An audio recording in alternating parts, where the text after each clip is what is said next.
So guys, the north is boiling. Protests going on in Kano. The northerners are trying to cover up for these guys that have been buying people in the north. Now, take a look at this headline. This person said, instead of ending the Christian genocide, Nigeria government are sponsoring protests to make mockery of Donald Trump.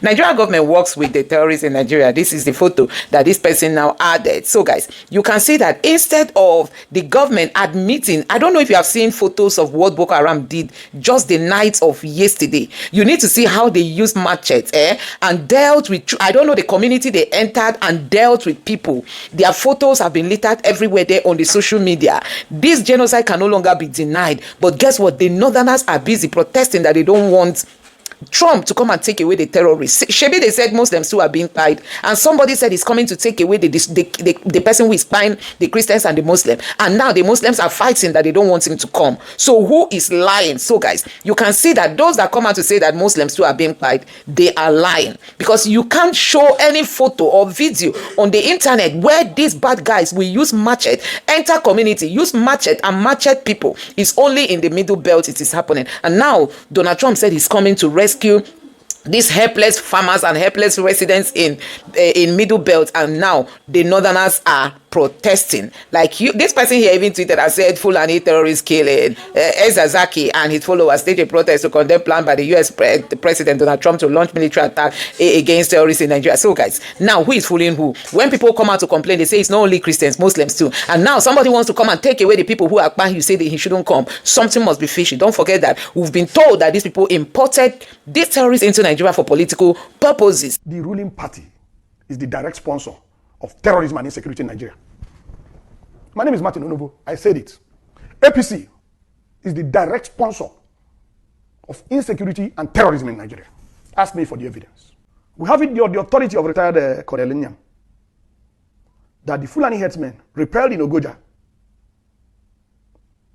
were using Nigerian army rifles from the barracks in that vicinity, and that the soldiers came to collect the rifles back. Now, who is the commander-in-chief of the Nigerian Armed Forces? Has insecurity come to stay in Nigeria? Insecurity cannot come to stay. Insecurity has come to stay with the present government. And the present government cannot last forever. It will not last forever. So insecurity has not come to stay, unless you're talking about come to stay in the short term. Once you have a good government, these things will stop. Kawu Baraje Alhaji was a leading chieftain of the APC, and he has confessed that they imported the foreign mercenaries who have become bandits. He has confessed. How much more evidence do you need? He has confessed that they imported them for the elections. This is public. Why is the media not following up? Why are we not asking for accountability? So it seems very clear to me and to so many others. If you're in the public space, you hear people talking and pointing fingers. The ruling party is the direct sponsor of terrorism and insecurity in Nigeria. My name is Martin Onovo. I said it.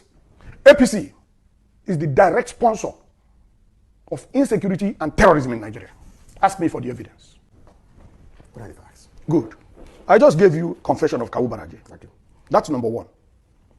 Number two, Miyetti Allah made a public statement that if you want peace in your state, don't call any meeting. Provide land for Fulanis in your state. Public statement. Miyetti Allah. Miyetti Allah is a collaborator with the ruling party. We had a report that the ruling party funded Miyetti Allah to the tune of 100 billion. I wasn't there when the payment was made, but that's in the public domain. We had an official report that the government of Nigeria was going to establish a radio station in collaboration with Miyetti Allah, where Fufude, the Fulani tribal dialect, will be the language of communication. Now, interestingly, you asked me for facts.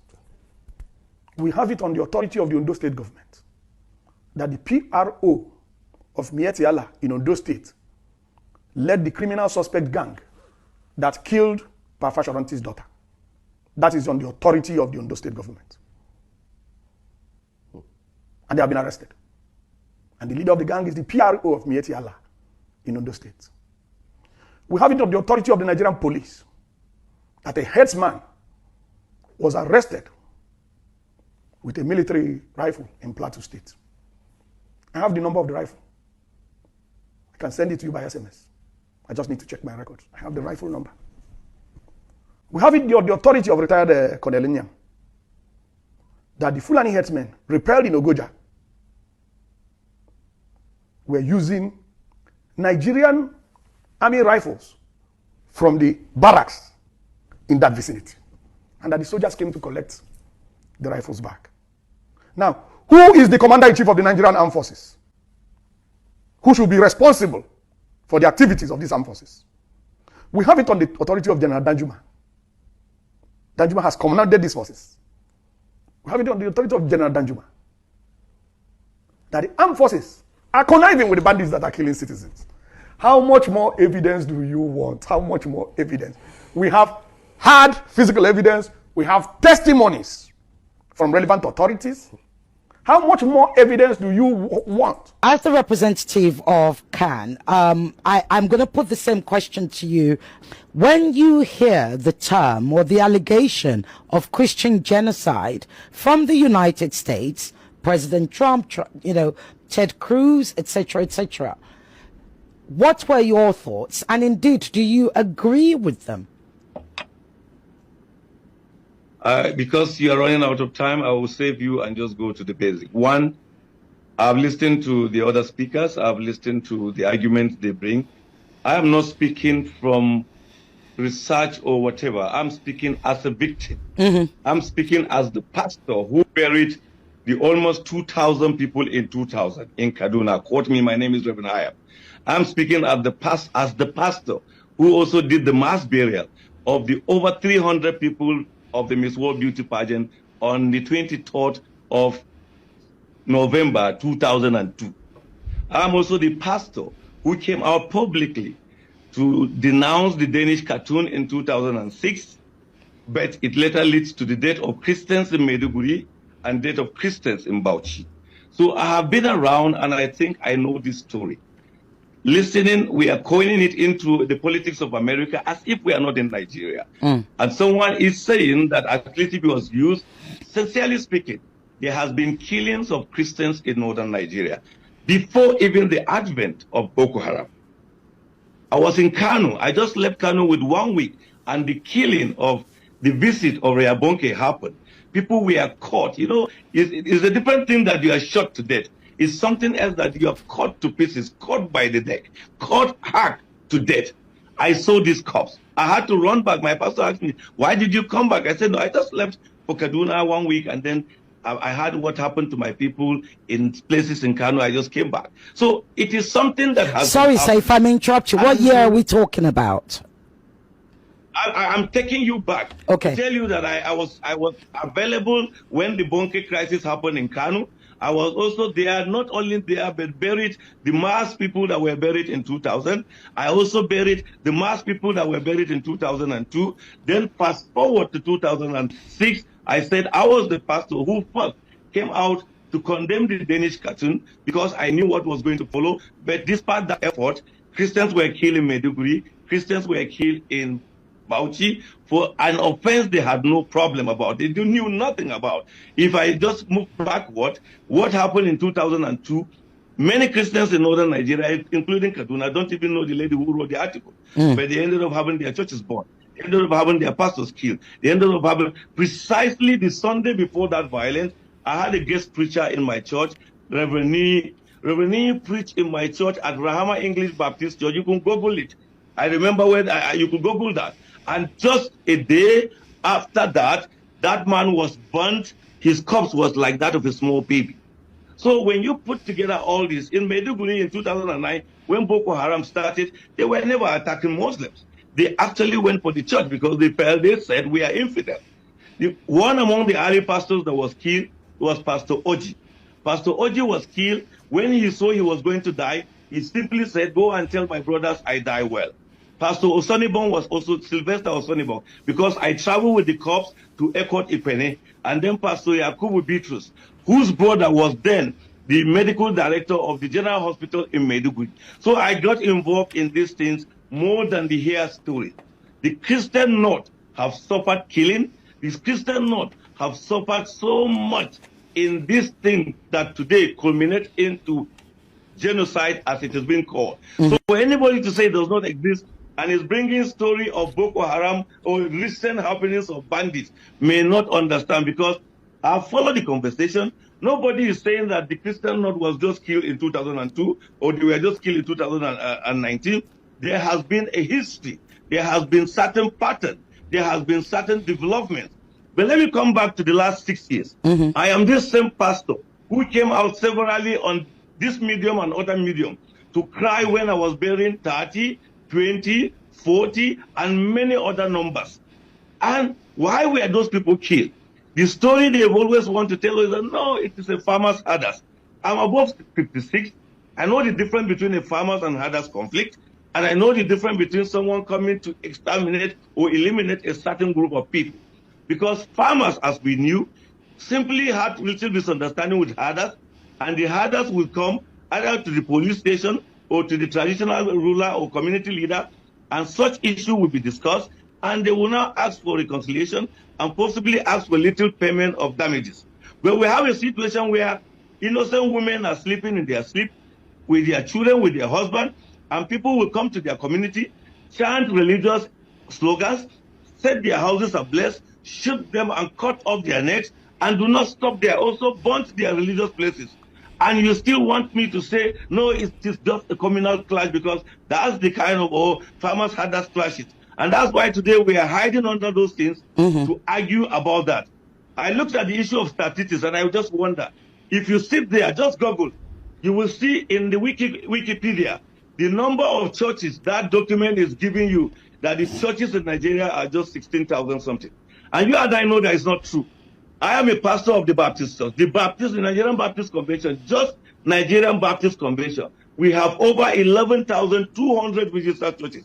We never bring Redeem into it. You never bring Anglican into it. No Catholic into it. No Methodist into it. No Living Faith into it. So some documents and figures that we have been seeing are quite interesting, but just tell us that there is even to us a conspiracy of silence or a conspiracy of twisting a situation.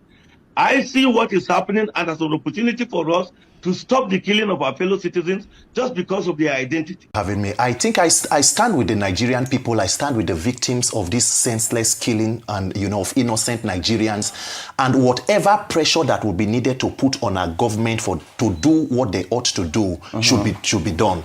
I think the events of the last few days have been a monumental tragedy. It's a disgrace on every level that it took the intervention of a foreign government to put pressure on the Nigerian government to take seriously what the Constitution describes as the primary responsibility of government, which is the protection of life and property of the citizen. And nobody should question the intervention of the United States. The current president, where they were in opposition, they went in 2014 to the United States of America on the same killing of Nigerians, demanding or requesting for intervention.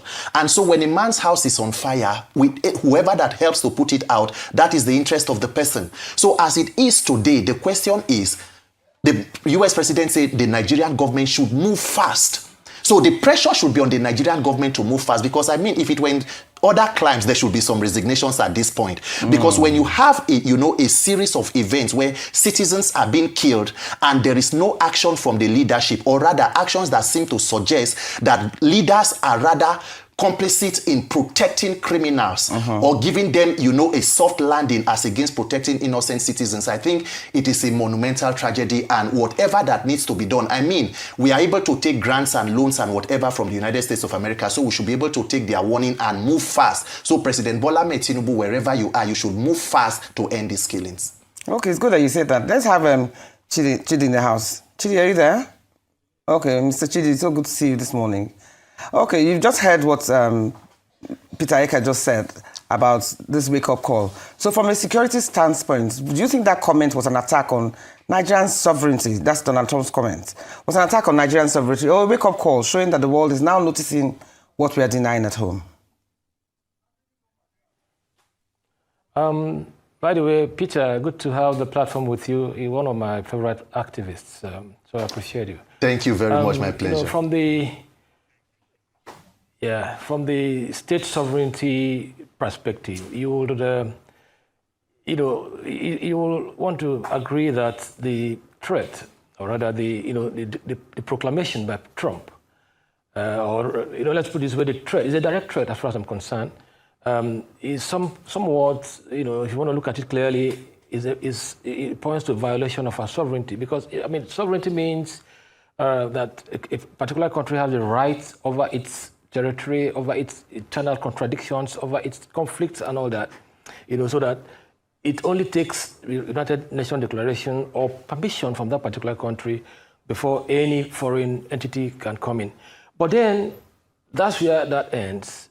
There's also an evolving, United Nations treaty, what they call it, responsibility to protect, R2P. What it says is that if a country hides under that sovereignty claim to allow for a perceived genocide or gross human rights violations, that international communities, superpowers, they have the right to intervene. So in this point, in this perspective, you now see that probably Trump's threat is more like a symbolic, wake-up call for the country, for the administration of this country to sit up, to face the reality that indeed there are certain issues going on that are inimical to the global peace, that are inimical to human rights, that is not acceptable. So we have to be very careful about this. The excitement is there. I could see even from the tone, from the voice, from out there in the street, and a lot of people think that this is the best thing news ever heard. In the Middle Belt out there, probably in Plateau, in Benue, a lot of folks are almost celebrating that indeed maybe God have heard their prayers. But if you sit back and have a sober reflection of this, you see that it's not always good to have foreign powers coming into a country to do this kind of intervention, because they never left any country in better shape. So for me, I think the best thing for me, what had happened now is a clear wake-up call. And by the way, haven't you seen that in the past week or two since this issue started, that there have been, some mellow. We don't talk so much about 2027 or decampment to APC. I think everybody is now focused on what Trump has said. So to me, if this Trump's intervention will bring us back to our senses, to know that we have an existential challenge, we have a serious security problem, then so be it. But as far as I'm concerned, Trump's statement is a wake-up call. It's a clear wake-up call, and it has actually, woken up our interest, our conscience to see that indeed certain people are going through a lot in this country, and it is very clear to everybody to see that the country is not normal. Thank you, Chidi. Let's get back to Peter in the house. Why are Nigerians angry at the messenger instead of the message? Do you understand? Is pride now replacing urgency in our country? And then secondly too, they keep going on about, it's not just Christians that were killed, it's also Muslims. But the truth of the matter is that nobody is talking about the originators of the killings themselves. Very important. I mean, it is not about whether being angry at the messenger or taking the message. You cannot even be angry at the messenger, because as the other, my colleague has rightly said, there is a responsibility to protect under the United Nations Charter, and that a foreign government can step in. The US has invested a lot. A lot of our military officers are trained in the US, trained to handle their equipment. They sell most of our weaponry hardware, come from the United States.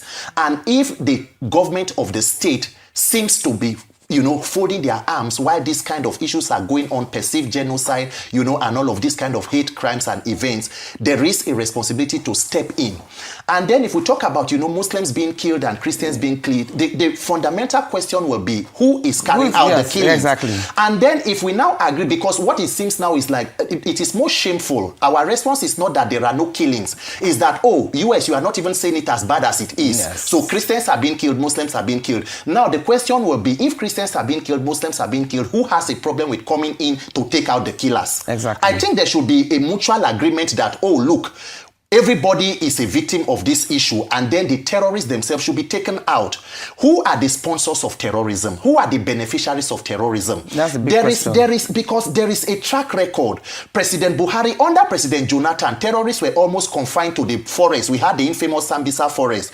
Today, under the APC government, terrorists are holding stakeholder meetings with security officials and government. So we have a situation where we have security and insecurity officials holding meetings, brandishing and giving arms, advice. and giving advice on how it should be run. President Buhari took out $1 billion from excess crude account and invested in insecurity. Somehow it exploded.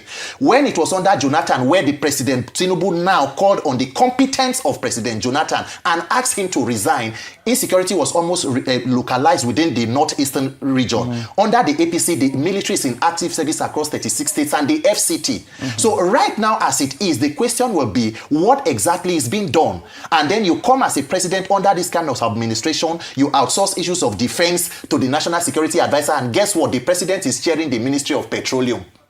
In a country where the last time President Tinubu traveled on a vacation, more than 100 persons were killed in a space of 2 days. That president is heading Ministry of Petroleum and not Defense as Commander-in-Chief of the Armed Forces. So when you see this level of mischief across board, people are being killed, bandits will hold peace deal, the next day they are also carrying out attacks. It calls to question the capacity of the government to protect its people. Okay. So the same question that President Tinubu asked the Goodluck Jonathan administration should be thrown to him. Has the APC-led federal government lost the capacity to protect Nigerians? If so, then they should take the advice they give to the administration. But if not, please heed the advice of Mr. President Donald Trump and move very quickly to end this killing. Okay, let's get back to you, Peter. You know, how do we separate Islam from extremism? Because how do we do that without demonizing peaceful Muslims themselves? Yes. But yet, at the same time, not allowing extremists to hide behind religion. How do we find a balance? We must be honest with ourselves as a people. There are the majority of Muslims, I have Muslim friends, we relate with them, they are peace-loving people who just want a country to thrive. The question is, there is a problem when you always need to say that a religion is a religion of peace. That statement in itself, because religion should not be otherwise. And the leadership of, the northern part of the country must be honest with themselves. Is illiteracy and certain social vices being weaponized against the people? What kind of Islam, we must ask ourselves, is practiced in Qatar? What kind of Islam is practiced in Saudi Arabia? What kind of Islam is done in United Arab Emirates and in Bahrain that are moving technologically, growing and prosperous for across the citizens? How has our own religion only turned out to produce insecurity, poverty? How many of the children of the elite northerners are engaged in the kind of Almajiri system that they push forward? So we must come to the understanding that every person who is at the baseline, who is not at the upper class of society, is a victim. Religion is only being used as a cloth to cover. Both Christians are being killed, Muslims are being killed. And if you know truly, remember the incidents that happened when Deborah Yakubu was killed in Sokoto State, Usman Danfolo. Yes, stoned to death. Who was arrested? How many people were prosecuted? Some northern leaders who put out a tweet had to delete it for fear of backlash. There is a problem with that kind of society. In 2016, Deaconess Olawale Eunice, a Redeemed Christian Church of God evangelist in Kubwa, was butchered to death. Who was arrested, who was prosecuted? The vice president in that administration was a redeemed pastor. What was done about it? So when there is a track record of a failure of the judicial system where there is selective justice, then everybody becomes a victim. At this point now, if Christians, or there is a perception there is Christian genocide, and then Muslims also believe that Muslims are being killed, is it not an opportunity for everybody to unite and say, look, we are all victims, let us take this out? So it lies on the leadership of even both religious sectors and also the people to know that in the end of all of this, when all is said and done, those of us who do not have the opportunity, in Nigeria, one of the offenses you will commit is to be poor. Whether you are Islam or Christian, the only person who that Sharia one time has caught was somebody who stole, his hand was amputated. A governor in the north was caught on camera receiving dollar and stacking inside Babariga. The president at the time said that the video was probably doctored. So laws are meant for the poor. So you can even recite the Quran from back to back, but when it comes to the issue of dispensing of justice, you may not be held to the same standard with an elite or somebody of opportunity. It's good that you mentioned that, because there's also the speculation that some people in power actually encourage this conflict because they use it to their advantage. What's your take on that? It is. And there are also, there are also those who believe that the governors of these states where these things happen should be sanctioned one way or the other when these occurrences do come to pass. Anti-Ruth, I think it was the late Sani Abacha who said when insecurity lasts beyond 24 hours, then there should be the hand of government in it. Yes. The former Nigerian Minister for Defense, our first Minister for Defense, T.Y. Danjuma, stood on a platform in Taraba and made a bold statement. He said the military, they are not neutral. They collude with the terrorists. A Minister for Defense, what was the investigation that was carried out? We have seen pictures and videos and allegations of where terrorists were found in certain government houses and nothing was done about it. So when there is a perception that instead of protecting life of citizens, persons in government, why is it that insecurity has become almost a multinational economic investment? The more money you pour into it, the more it increases. So definitely it has become business. So if you can allow this kind of criminality to fester, the same Nigerian government that rejected the intelligence of the United States decided to start Operation Safe Corridor. How do you do repentant terrorists in the middle of a war when the victims of their killings and terrorism are still languishing in internally displaced person camps in conditions that are subhuman? That same country was spending billions rehabilitating known terrorists, allegations with even engaging them into the country's armed forces, and you say there is no collusion. You cannot say you are neutral. So until Nigerians realize that this is beyond what is being said, is less than what is not said. For the past, you know how many days now, you can see the government running from pillar to post. For 2 years, you needed President Trump to tell you before you can appoint diplomats. We had no ambassadors manning our embassies across the country. The president they are more concerned with trying to pull people from one party and entering into the APC so that you can begin to sing on your mandate you shall fall. It is a colossal failure and a shame, but Nigerians must wake up and save ourselves. Okay. Let me get to our Abuja guest. So Chidi, you've heard what Peter has had to say so far, but I want to ask, because there was an allegation that an American captive was once held by Boko Haram, and America within 2 days, not 2 months, not 2 weeks, within 2 days rescued their citizen. So what I want to now ask is that if the US can rescue its citizens inside Nigeria within days, what stops deeper intelligence sharing? What stops it? What stops them sharing that with us? Is it lack of trust or political obstruction? I'm confused. Oh, well, I mean, picking up just one victim of kidnap is not the same as dealing with the entire, gamut of the kidnap industry. No, it's the length of time in which it was done. Monumental. In the length of time in which it was done, this was 2 days. Oh, so that means, obviously... In any case, I mean, look, I get your point, but the thing is, we have to really come down to where we are. We are Nigeria. We're not United States of America. We've not gotten the kind of technology that they have. But we can what we should be talking about now is how do we... Yeah, definitely. That's what I'm coming to. You got it spot on. The point we are right now is the point where we can, seek for robust collaboration with America and other powers that have the capability to help us. As it is now, it's not. I don't think that doing it alone, by us, is the right way to go.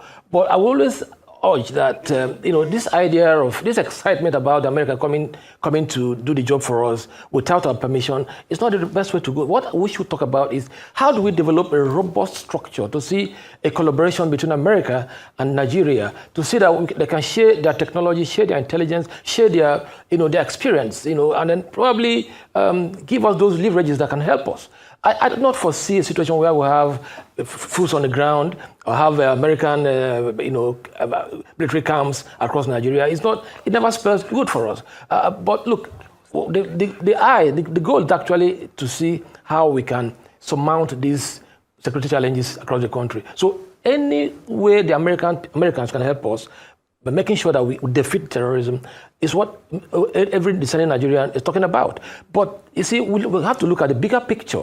Yes, you consider the immediate. Yes, you see the leadership failures. Yes, you see the incapabilities of some of our security agencies. Yes, you see the poor security architecture that have made it possible for us to rely only on the military.